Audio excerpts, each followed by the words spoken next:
There are loads of things that you need to do to become a successful independent author, but there's also quite a few things that you probably shouldn't do. Well, in today's video, I'm going over 5 mistakes new independent authors make so you don't make them. Let's go.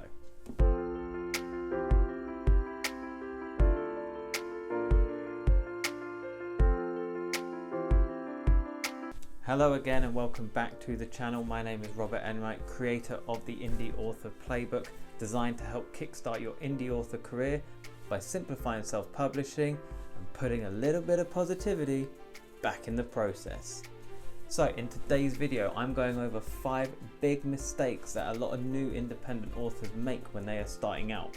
Now, at one point in time, we are all brand new to whatever it is that we're taking on. So whatever hobby, whatever passion, or whatever business which you're trying to go down, at one point in time, you are brand new to it. So all of the mistakes I'm going over in today's video are all ones that I made myself. I don't find making mistakes to be a problem, as long as you learn from them. I don't think you can ever put something down as a complete failure, because there's always going to be reasons why it didn't work, and making sure you learn from those reasons is paramount to being a success in anything. So with that being said, why don't we get into the 5 mistakes that all independent authors need to avoid doing. Just think of it this way: I went through this pain so you don't have to. So mistake number 1 is they think it's easy. Now technically, uploading a book on any platform, uploading on Amazon, uploading on Kobo, maybe not so much Apple, it's pretty easy. Writing a book, depending on how good you are with the craft, isn't tricky. It's sitting down, clicking away, getting your words down. So the actual process isn't terribly difficult. But being a successful independent author, especially in today's market when there's so many advertising platforms, so many different ways of going about it, it's difficult. There is so much for an independent author to do that I don't think a lot of people think about. They think you've written a book, you put it down and that's it. But you've got to think about marketing your book and understanding the differences between the Amazon platform and the Facebook platform and the BookBub platform. There's analyzing data, so understanding your return on investment, understanding your sales data and what it's telling you, understanding your read through, the back matter of your book, making sure all the links work, making sure you can have people sign up to your mailing list. There are so many things that you need to do as an independent author besides writing a book, and it's not easy. It can be enjoyable, but it's definitely not easy. Mistake number 2 that a lot of independent authors make when they start out is they think that they can do a lot of the things themselves.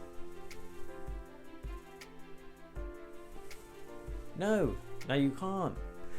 When you start your indie author career, you probably want to try and do it for as low cost as possible, but that doesn't mean you should be skimping out on some of the key things that you need to pay for. And this is one of the mistakes that independent authors make when they start out, is they think that they can do some of those things themselves. The 2 key ones that authors might try to do themselves is A, edit their own books, and B, design their own covers. And it's a mistake to do that unless you are an editor or a cover designer. The reason being is if you're not an actual cover designer, your cover is going to look rubbish. I mean, terrible. I mean, no one's going to look at it twice, no one's ever going to take you seriously. But I would highly suggest, even if you don't have a lot of money, find a good cover designer who has pre-made covers that you can adopt, and they usually cost around £50 to £60. As an example, my book, One by One, that front cover there, that was a pre-made cover from my cover designer.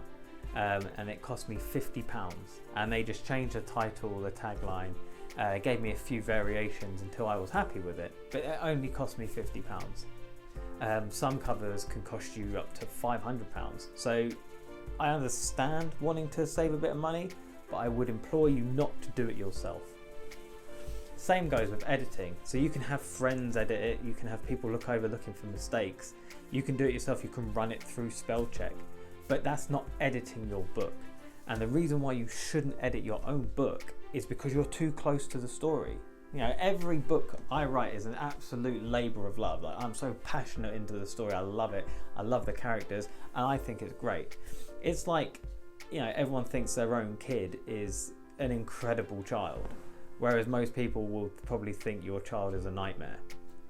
They just don't tell you.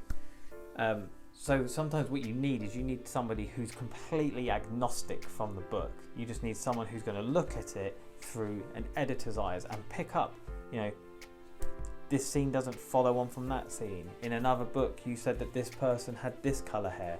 Things like that, you know, and it takes time. It does take time for you to build that rapport and that relationship with an editor. You want to build that relationship with an editor as soon as you can, and you don't want to be putting out a poor book, because poor reviews will tank a book early on. Whilst you might think, yeah, I can save a bit of money here by doing my own cover or by editing my own book or having my friends and my family edit my book, I would strongly insist that you don't do that, because most people, they can spot a homemade cover from a mile off and they won't click on it. Or if someone does and they read a book that hasn't been edited properly, they will give up on it straight away and you will lose readers. So just don't do it. And this kind of ties in quite nicely to mistake number 3, and that is asking for things for free. So what I mean by this is independent authors asking editors or proofreaders or cover designers to provide their services for free in exchange for exposure. Now, I can think of anything more insulting that you could offer these service providers as exposure, especially if you're just starting out, because you might not want to hear this, but you have absolutely nothing to offer them in way of exposure. If you're a new independent author, chances are nobody knows who you are, so asking an established cover designer or an editor who is fully booked for 6 months to do stuff for free so you can offer them the exposure of them having the honour of doing your book is just bizarre. But now, I don't understand that thought process, because have you ever read a book and gone, oh, this is edited well? God, who edited this? No, that doesn't happen. That never happens. Now, there's nothing wrong with negotiating with your providers, especially if you've got more than one book or you're writing a series. If you can offer them, you know, consistent work down the line, then yeah, they might be happy to offer you a deal. I've done this with my editor, with my cover designer, with my proofreader, because you want to build that relationship and that trust. Just don't ask people to do stuff for you for free, especially when other people pay them for it. Now, mistake number 4 that a lot of self-published authors make when they start out is they get their friends and their family to buy their book. Now look, I understand that when you start out, you want to see sales on your sales page. You know, you want your book to move up those rankings, and you don't care where they come from. Now, you don't really want them to do this unless they are avid readers in the genre that you write. Now, what I mean by this is there is a part on Amazon known as the also boughts, which is part of the mighty Amazon algorithm. Now, if you have, say, 20 friends and family who buy your book, but only 5 of them actually read books on Amazon, and none of them read any book in the genre you've written in, then it's not going to look very good on your page, and your book will get lost, and it won't feed into the algorithm as much as you'd want it to do. So whilst asking people not to buy your book might seem a bit harsh, I would advise it. And the final mistake that I think a lot of independent authors make is they think one book is all it takes. Now, there are a few stories of someone writing a book and it going straight to the moon. That's brilliant. If it does happen for you, fantastic. However, the reality for most independent authors is you will write a book, you will launch it out, and it will do nothing. It is the best way to sell more books is to write more books. Sounds obvious, sounds easy. It's actually in the Indie Author Playbook. Point number 1 of the playbook is write more books. When you're trying to sell a book to someone, you're not just asking for their money, you're asking for their time. You're asking people to invest that time in your story, in your characters, in the world that you create. Now, we live in the Netflix generation where everything's on hand at a click of a button, and people want to binge stuff. People don't really want to do just one-off stuff. They want something they can sink their teeth into. They want something with 5 series, with 10 episodes of series. And it's the same with books. You know, if there's a new author that comes out and it looks like a good story, but there's only one book in the series, you know, chances are most readers are going to gravitate to something similar that's got 5 or 6 books in the series or more, because they know, actually, if I invest in this, there's so much more for me to get my teeth into. So if you're going into this thinking, right, I've spent 4 years writing a book, I've edited it myself, I've made my own cover, now I'm going to put it online and it's going to make me £1 million, it's probably not going to happen.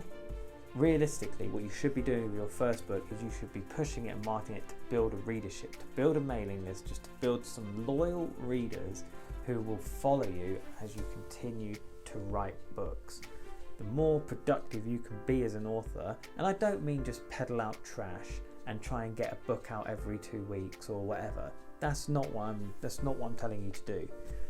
But if you just write one book and expect that's going to be it, you're going to go, nah.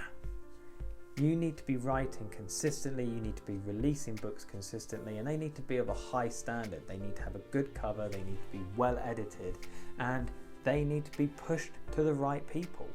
That is how you make it as an independent author. It doesn't happen overnight. It is a long-term strategy. So if you're going into this thinking, right, I've got one book and that's going to be it, I'm going to go straight to the moon. Nah, I'm sorry, that's just not going to happen.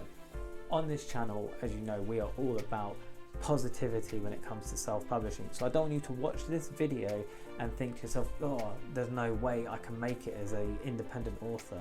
That's not true. Every single independent author started out at some point with just a book and not too sure what to do next with it.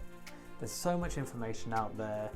There's a lot of information here. There's a lot of information in the Indie Author Playbook itself.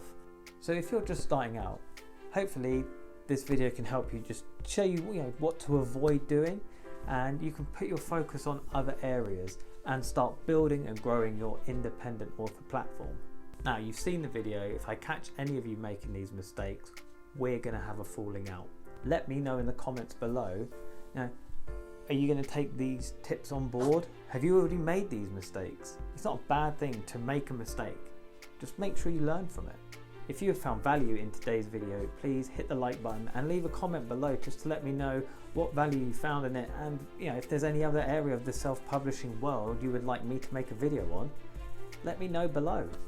And if you find value in what we do here at the Indie Author Playbook, then I would urge you to consider subscribing to the channel and hit the little notification button so you get updated whenever we upload another video.